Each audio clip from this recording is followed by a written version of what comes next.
In this video, we'll teach you how to set up, play, and win Bakufu. Firstly, the setup. Each player needs one copy of the 4 purple bordered cards shown: a castle, war points, peace points, and turn order reminder cards. These are placed face up in front of the player. Each player also starts with 3 rice in their hand. Put the rest of the rice and the attack immunity cards face up in the middle. Finally, shuffle the remaining cards together to create a draw pile. Then draw 5 cards face up in the middle. After you finish setup, your playing area should look something like this. Now, to win Bakufu, a player must score either 3 war points or 3 peace points. You can get peace points through buying enlightenment cards or by stealing a peace point with the artist character. You can get a war point by successfully attacking another player with soldiers. We'll explain how both of these mechanisms work later in the video. Before then, let's talk through what type of cards you can buy and play with. In Bakufu, there are 4 types of playable cards in the deck. Blue bordered cards are buildings. If purchased, these are added to your castle face up. Enlightenment cards are unique.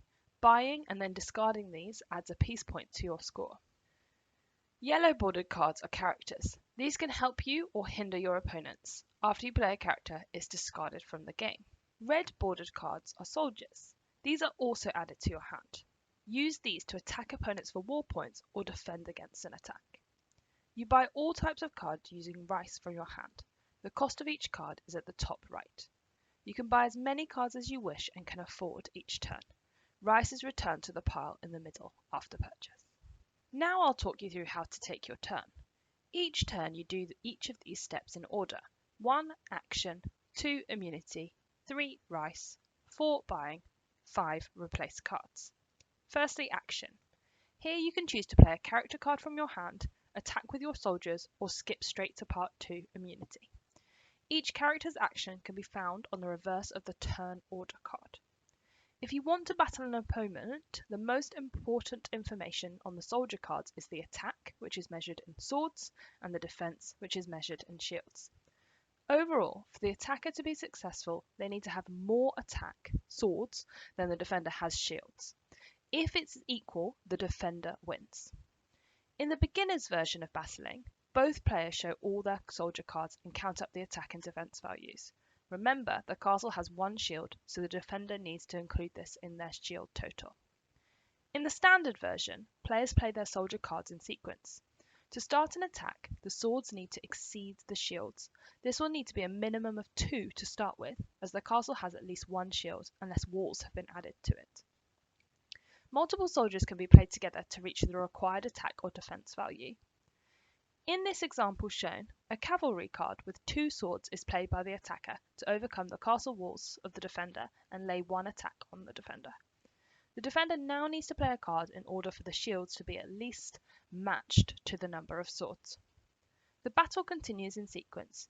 Either player during their turn can also choose to not play a soldier and concede, in order to keep soldiers for future battles.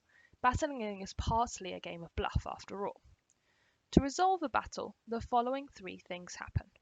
Firstly, only the last played soldier from either player survives. All other soldiers involved in the battle die, therefore think about the order in which you play your soldiers.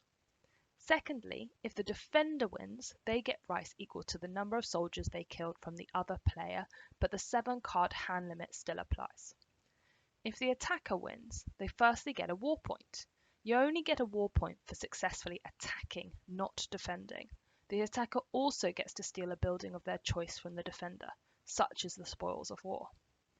Thirdly, whoever the loser is from the battle will get the attack immunity card. 2. Immunity. The holder of this card cannot be attacked by other players. During step 2, a player will receive this card if they've lost a battle this turn. You also rotate all attack immunity cards in play, counting down by 1. The start number of the card is equal to the number of players in the game. For 2 players, the count starts with 2. When the card would reach 0, discard it. This player can now be attacked. Please note that characters can still be played on an immune player. It just protects from military battles. 3. Rice. Add rice to your hand. Your castle at the beginning of the game produces 2 rice per turn, but this can be increased if you add rice paddy buildings to your castle. Remember, however, that there is a 7 card hand limit at all times.